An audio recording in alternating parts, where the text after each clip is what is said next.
So you live in Cottage Grove? No, I am in Eugene. Eugene. I just happen to go everywhere. Look at this and probably some of these. Oh. I'll keep a collection. Do you want to sit? Do I want to sit? Sure. I'm going to be totally casual, okay? Let's see my big one. Yeah. So this is exciting. So you live in Eugene. Are you the one that was on the chat this morning that said you were dropping by? Yeah. Okay. Okay, good. Like, anyone know where she is? And the people at the gas station said, well, that's her building over there. Go check that out. So I drove around and found you. So Okay, cool. yeah.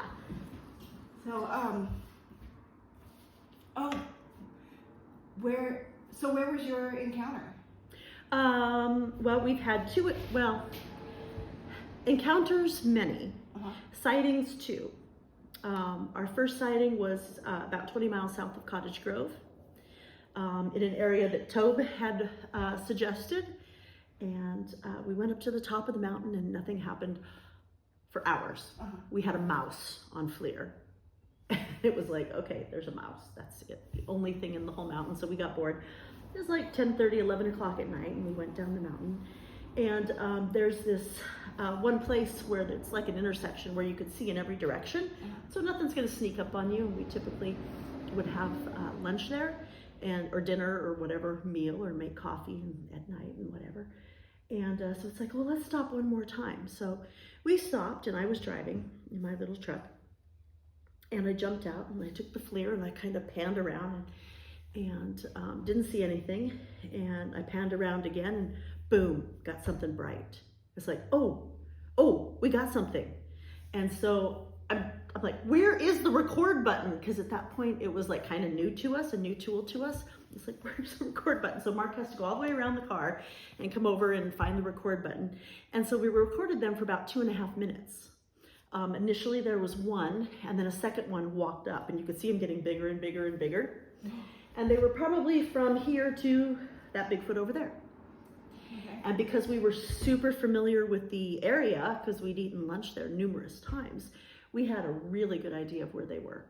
And plus you could see, specific branches on trees coming out. So we recorded them for a couple minutes, and they looked at us and we looked at them. And then Mark was kind of like, yeah, they're right there, and he's recording. And I think they all of a sudden figured out that we could see them, because what they did was they went like this. And they disappeared into the shrubs. And it's like, oh my God, where'd they go? They could be, army crawling anywhere. Yeah. So it's like, I think it's time to go. So we went down the hill and we're like, woohoo, At no time did I feel threatened. It was just kind of exhilarating. And you could hear them crunching, because we only had one FLIR, so we're passing it back and forth between the two of us, right? And it's pitch black, except for, when you're looking in the FLIR and you're looking at the thermal images. But you could hear them crunching in the salal. Crunch, crunch, crunch as they move around. So what time of year was it? It was July 5th of 2020. Oh, okay. So it was very exciting, and we came back immediately the next day after work. We got off our jobs and headed right back there to do comparisons.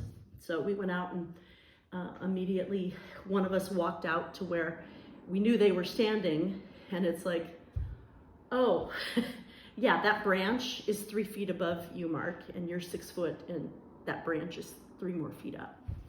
So we're figuring they were probably 8 and 9 feet tall, somewhere in there. Did you look for prints? There was no prints. It was salal, it was needles and everything everywhere. There was no way to find them. But let's see here. I just took a screenshot of them to show someone else the other day. So that was kind of exciting. So we went back and did the comparison photos. And then at the end of that month, I was diagnosed with breast cancer, and on August 28th, I had a double mastectomy. But I'm like, I still need to get out in the woods. So on October, it was either 12th or 19th, we went, here's the screenshot. You can see the head shoulders on both of those. Oh my God, yeah. That's not a bear. Yeah, you can't. Oh. That's not, I mean, you know, a typical profile of, they stand up and they're very triangular, right? yeah, that's awesome. So I just taken that screenshot to show someone else, you know. So we were going, and it was past Dexter, so whatever that reservoir is past Dexter. Mm-hmm. So we were poking around, you know, as we do, and we were on the far side of the reservoir. This is the second one in October, 2 months later. Mm-hmm. And, you know, I still have tubes stuck in me and, you know, everything, and I have to be really careful, but we were driving on that side of it, and we looked over, and there was a big culvert, and there's So were you on Jasper Lowell Road? Could be. On the other side, so on the other side of the lake, Dexter Lake, there's Jasper Road. Yeah, but that's where I had my sighting. Well, it wasn't in Dexter, it was whatever the reservoir is this way of it. Okay. Yeah, it could. Yeah, they're there, you know. Yeah. So, but it was, we were on this side, and it was on this side. And so we're sitting there looking at it, and someone is standing in the culvert. And it's like, well, that's kind of weird. It's like, what are they doing over there? And as soon as we noticed them, they like went backwards into the shadows. They like didn't even turn around. They just went back into the shadows. And it's like, well, that's really weird. That's weird behavior. Yeah. So we drove all the way down the dirt road to the nearest bridge, crossed over. It took an hour to get there. By the time we got there, whoever it was long gone. So we climbed down. It's those big rocks, you know, the retaining wall rocks. And here I am, you know, going very slowly and very carefully. We get down there. It was just really rough. It's like a wash, and there was rocks everywhere. So we're walking over. We had to walk through the creek. Didn't realize there was a creek coming out of the culvert. So we walk over the creek and get on the other side so we can climb up to the culvert. And there's 4 to 6 inches of water coming out of the culvert. So whoever is standing in the culvert is standing in running water. It's like, okay, this is getting more weird. Yeah. That's not a normal thing. No. So yes, we went through the culvert. I went very, very carefully. Mark's like, oh my God, she's gonna die. I'm gonna be responsible for her dying in the culvert. I'm sure my doctor would have had an absolute fit if she knew what I was doing. So we walked very carefully through the culvert, and on the other side of it, there is just a creek. Very steep sides going up. In fact, we couldn't walk back up to the truck on that side. We had to walk back through the culvert and back up the rocks and, you know, run across the highway.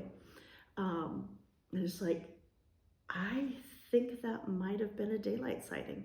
There's no hiking trails. There's nothing on the other side.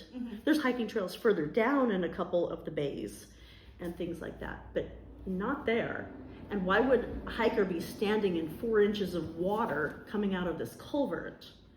The more we thought about it, the more weird and weird and weird it got.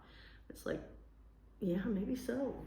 I can't imagine it was a human doing that, because we were definitely not probably being terribly safe by doing it. At least I wasn't. So that's our 2 sightings. And how I got into this whole thing was years and years and years ago in 2012. We had moved here from out of state, and my son went to summer camp. And my son, you know, has a diagnosis of autism. He didn't then. Maybe he'd just gotten it or whatever. And he has multiple other things going on too. So he got the scholarship to go to summer camp, and it was overnight camp, but he never made it overnight. So they would call me, hey, you got to come pick up your kid. So I pulled up at it was August, beautiful summer night. I'm like, this is fantastic. I had my minivan and my coffee and my binoculars, and I'm throw open the door and I'm looking at the stars, right? And so I'm sitting there and I start noticing something whistling in the woods from 2 different places. And I'm like, what whistles at night? I'm like, it's not a bird. It doesn't sound like a bird. So being a smartass, I whistled back eventually. Then it was, and then I realized, oh my God, whatever it is triangulating and moving in on me. And pretty soon it was one was behind the cabin and one was behind the bus barn. And I'm like, oh my God, there's something out there. perhaps I shouldn't be whistling at it. And then the campfire broke out, finished up at the night, and they brought my kid out to me, and I left, and I went home, and I looked up what whistles at night. I Googled it. And what I got was a whole bunch of legends of a female Sasquatch, the whistling woman who whistles to lure children into the woods. And I'm like, you are at a summer camp. Do not be luring these children into the woods, especially my kid, So I'm like, oh my God, well, what do I do now? So it was when the BFRO was big. And so I called them or emailed or something, and they sent a guy out. And actually this first was the next 2 nights I picked up my kid at dinner. He didn't even make it to the night. I'm like, you're staying till the bitter end. At the end of the, at the end of camp for the last night. You're staying till the bitter end because I want another shot at this. So, I have my coffee, my binoculars again. I pulled up, and there was one thing whistling in the woods. So I whistled back, and I'm like, okay. I've been researching this. Things whistle, but do they knock? So we whistled back and forth a little bit, and then I went, and I got back. Oh my God, mind blown, Yeah. Freak out, grab my kid and go, and then I called the BFRO. I'm like, I think I got something. So they sent a guy out, and we went and we walked behind the camp. We were totally trespassing behind the camp. It happens. Whatever. But what we found was, we didn't find any Bigfoot. No footprints, no evidence of them. However, what we did find was trails with no cobwebs on them. We found tons of deer poop. We found all sorts of trees with fruit on them, like elderberries and things like that. We found skunk cabbages. We found water. We found deer actually ahead of us on the trail. And it's like, there's plenty for them to eat back here. We did not find, at that point, it was still illegal. We did not find pot growers. We did not find homeless people. We did not find any sort of encampments like that. So it's like, maybe so. And that ended up being Tobe. Okay. Awesome. Okay. So my where my dad was up here, so he had kind of the same experience with the sounds. He was completely surrounded. Oh. He thought it was one that was going around the camp because it was making like, I forget what sound he said it was, but it was, I think it was well, for whatever this. Like it was movement. Yeah, but it was like making the same noise all around, and then suddenly it was all around him. And you're like, and it was like six of them. He's like, oh my God, it's 6 of them. He's like, how incredible or intelligent these things are that it would make itself sound like it was one and then to do it all at once. He's like, these things, and it's like, how are they communicating? How did they know to do it right? That in sync? And interesting. And he said that when one of his experiences was that he could hear, he had somebody with him, but he could hear them coming from like a half a mile away. And they were making sounds the whole way. Crunching and they were making different sounds. They were making owls and howls and knocks and monkey sounds as it was coming to them. And so his friend was terrified. But it just reminded me of what you just said. It's like, okay, that he had a very similar experience too. Yeah, we've gotten knocks dozens and dozens of times. We've even caught some of them on camera. They're on my YouTube channel, Lane County Bigfooters. And we've gone to one lake where we've gotten knocks every single time. We went to one lake up in the Cascades and met 2 campers running down the trail, and they're like, oh my God, something ran around our tent all night long and threw rocks down the hill and whatever. So Mark and I were like, great, we're going there next weekend. So we did. And we went there the next weekend and had a recording of a baby crying, like a triangular. We were here, the baby crying was here, and in the morning we started getting very angry sounding knocks from this end. And I think we got a couple of those on camera because it would echo around the lake. This bang, bang, bang, bang, bang type thing. You can't hear that on the recording, but it was you could hear that big bang and a little bit of the echo. That was a little intimidating. Yeah. The other lake we've gone to where we've gotten knocks every single time, it's about a mile walk in, and it's like, did you hear the knocks, when you were out there fishing? And I'm like, no, I was cussing at my flies because the wind was blowing towards me and I kept losing my flies. He's like, yeah, there was one on either side of the lake. I was like, oh gosh. So then we were leaving and we got one behind us and one in front of us. This is the last time we were there. And then right when there was a huge blowdown, trees down, we have the dog, we're trying to climb over this, and we got the biggest knock. It was just huge, and it was so close. It was like, we are in a very compromised position right here. There's no way we can run, and they want us to know that they are watching us, and it is right there, and we cannot.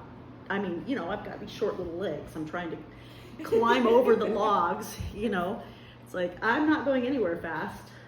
And then as we were on our way out, there was another knock saying goodbye. Oh my gosh. So that was exciting. And then one of the lakes that burned, we had hiked, I think it was another mile down into it, and huge knock as soon as we got there. So we were hanging out, waiting for other things to happen. Nothing else happened. And then as we were leaving, they pushed over a tree way out in the distance. And it's like, how often do you hear trees fall in the woods? Yeah. Really not that often. And it's like, I don't know what they were expecting, but yeah, so that one we got a knock and a tree push. We have found prints along all of the reservoirs and a lot of rivers. A lot of times. We have found the same prints 7 times over the last 5 years. It's the same 3 sets of prints over and over and over, which is kind of fun. And then the fires happened, and then they disappeared for about 2 years. So how big are each set of prints? Well, these ones are little. We have a theory that the littles come down to play in the mud, and the big ones stand up in the trees. Mm-hmm. It's the same thing like Barbara Shoup finds up at Bumping Lake, which is one of my bucket list places to get to, right? It's the little ones that come down and they walk down and they play in the mud, and then there's just footprints everywhere and everywhere and everywhere. And then, the big ones, if you find them, are way up in the tree line. We found a 13-inch up in the tree line, which could have been an older juvenile Bigfoot sitter, right? Yeah. Watching the littles play down there, but I know it's in here, but I'm not going to dig through it and find it. Maybe I will later. But my favorite little prints, they're side by side like this, and they're like this deep, and they are just the cutest little things. They are this from here to here is 6 inches. So when I forget my measuring tape, I know from here to here is 6 inches.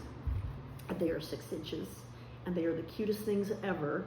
I'm a preschool teacher, so I know a 6-inch print is probably like a 4-year-old. So, you can't convince me that there's 4-year-olds running around in the mud in January, February, and leaving prints that are deeper than anything I can leave. Yeah. It's just fascinating. So we found prints dozens of times. We heard samurai chatter once. Did you? Yeah, it was really cool. Little freaky. We were up at Mushroom Mountain, which is where we go getting chanterelles. It's one of our secret spots. Secret mushroom spot. Don't tell right? me. I'm not going to tell you where it is. I don't even like chanterelles that much. I like hedgehogs, but I love chanterelles. They go out and well, I get them and then I dehydrate them and I grind them into powder and make cream of mushroom soup out of them. Oh, so that's what I do with them. It's a texture thing. I just, But anyway, so we're up on Mushroom Mountain and we're up on, top of it, and there's no one else there. And all of a sudden we hear talking and chatter and girls laughing. Excuse me, sounded like 3 girls. Just hee, giggle, giggle, giggle, talk, talk, talk, talk, talk. Couldn't understand a word they were saying. Sounded like Chinese. It's like, you hearing that? And he thought it was over here, and I thought it was over here, which is really funny. So we couldn't tell where it was coming from or anything else. And it's like, I am darn sure we are the only people on this mountain. and there's like a clear cut, so you can hear any cars coming up it. And it's like, I didn't hear any cars. Did you hear cars? So we hustled back to the truck, and no other car in sight. And what we heard was, you know, the jabber, jabber, jabber, talk, talk, talk, talk, giggles. And then a raven flew over and was going, caw, caw, caw, in instant silence. I do think there's some sort of connection between ravens and crows and Bigfoot. Yes, they're little tattletales. Oh, yes, they are. Yes, they are. In fact, one of my last videos, we were up at that lake where we got the tree pushed over and the big knock that burned. So we were trying to get around the other way. So we went this way around where the roads weren't shut down. And it's like, okay, we are within 3/4 of a mile of this lake, but it was already like 3 o'clock. But yeah, we had big tattletale crows come, circle over us, yell at us, and then we were using the crow call or the raven call, and they were just mad. Like, you tricked us. And then they just took off. And then half an hour later, they came back. It's like, yeah, you went and tattled on us. Yeah. Yeah. So, because we were 3/4 of a mile from where we got those knocks. If they're still in the area or whatever, you just went and tattled on us totally. So, so that might be interesting, going out there and watching the ravens to see where they go to tell. You know. Yeah, you know, we've thought about that. There was no way to follow it that day because the road just went further, and there was another tree down. There was huge trees down. I mean, the big trees. You know, the ones that are this big. So there was no real way to follow it down. It was already 3 o'clock in the afternoon. We're way the heck out there. We had to come back. So, but I love doing this. You know, it's kind of an addiction, right? Yeah. And it's a little bit of an adrenaline addiction when it really gets going. But now I'm doing it solo. So that's an adrenaline addiction of another whole type. Yeah, you know, I don't go out in the woods by myself. I mean, I do to collect moss because I sell moss. Oh, okay. But I don't go too far out. Yeah, and I don't now either. But I won't go to the known areas of, by myself because it's there's no service out there. So yeah, that's why I have my Garmin. You know, last ditch emergency. I don't want a $30,000 bill. But yeah, that would be my last resort. But yeah, so I'm still trying to figure out how I'm going to do these and get these, you know, back to these locations and whatnot. So, well, I'd love to go out with you. Cool, let's go. Yeah, we have. Well, maybe I shouldn't give locations. I mean, general locations. I mean, within 20 miles of, and some, well, the closest town, you know, within 20, 30, 40 miles. Because we get out there, or we used to get out there, way out there. It's been an adventure. Yeah. So like I don't share, you know, the spot here. I say, you know, it's 10 miles outside of Oakridge. Right. There's a lot of Oakridge. There, you know? But, and we've had things in all sorts of areas up here too. We've had knocks up here. Yeah. Structures. We found TB structures. We found something that looked like a really bad bushcraft shelter. Like someone who did it really bad. You know, everything was broken and set up, and it's like, that's just not where you would do it. I mean, I do bushcraft. I like being out there and processing wood and building things and whatnot. But the first rule of that is leave no trace. What is bushcraft? It is, how to describe this? Going out into the outdoors with minimal tools and surviving on what the forest will provide. So you're building your structures, you're, you know, foraging, you're fishing, hunting, whatever, and doing catch and cooks. And if I ever caught fish, I could actually. Natural, like if you... Mostly natural. Yeah, you generally take out like 10 tools is the thing. You know, a knife, a hatchet, a ferro rod, a you know, shelter, whatever. So I like doing that because I love my hatchet. But this one, everything was broken on it, and it was like in the middle of a blackberry bramble, and it was like this high, and it's like, well, I'm not crawling in that. If someone built that, they did a terrible job, and that's just not where you would do it. You know, it's like, that's suspect. and right next to it was a big teepee with like 3 or 4 great big huge, you know, trees put together very obviously. And it's like, well, if I was putting a tarp over that, I wouldn't build it that big either. Everything about this is just wrong. You know, even my 10 by 10 tarp would not fit around that in any sort of way to actually shelter you. So it's like, that's just wrong. That's just wrong. So it's things like that that make me, you know, really look and consider what it is. And plus the first, you know, rule is leave no trace. Yeah. So when you're done building something or whatever, you take it apart, you throw the pieces over, you take your fire, you make sure it's out, you drown it until it's gone, move the stones, put moss back over it, stomp it down so no one can tell that you were there. Yeah. So if these were bushcrafters, they just did a terrible, terrible job, and they should stay out of the woods. So, you know, and I also fly fish poorly, and I fish poorly, and I love to mushroom hunt, and I think I'm going to try to get my grouse permit. And so there's a lot of things to do out in the woods that they might find interesting of someone doing, and come and check it out, because we've gotten lots of knocks while I'm fishing and cussing at the fish and my flies and you know, whatnot. So awesome. But yeah, well, this is we've great. got some interesting times. So what is your website again? Or Lane County Bigfooters. Okay. Yeah. I will have to log into that. Yeah, check it out. You know, I do not know how to edit, and that's something that is one of my goals for this year, is to get an intro and an outro and learn how to edit and put things together. So what you see is what you get. It's a one-shot deal. Right now. This is all a learning curve for me. This is all new. I have my YouTube channel, but I have not uploaded anything yet because I just got my new phone yesterday because I need more storage. And yeah, I have 10,000 photos on here that I have to do something with. Yeah. So everything is just kind of, it's as is until I learn how to edit and all that kind of stuff. But I do have help. And I have like 10 interviews scheduled. Nice. This is so nice. You may actually be the first one up. Oh, that'd be funny. Yeah, well, you should all pop in here and visit her store. It's awesome. So. All right.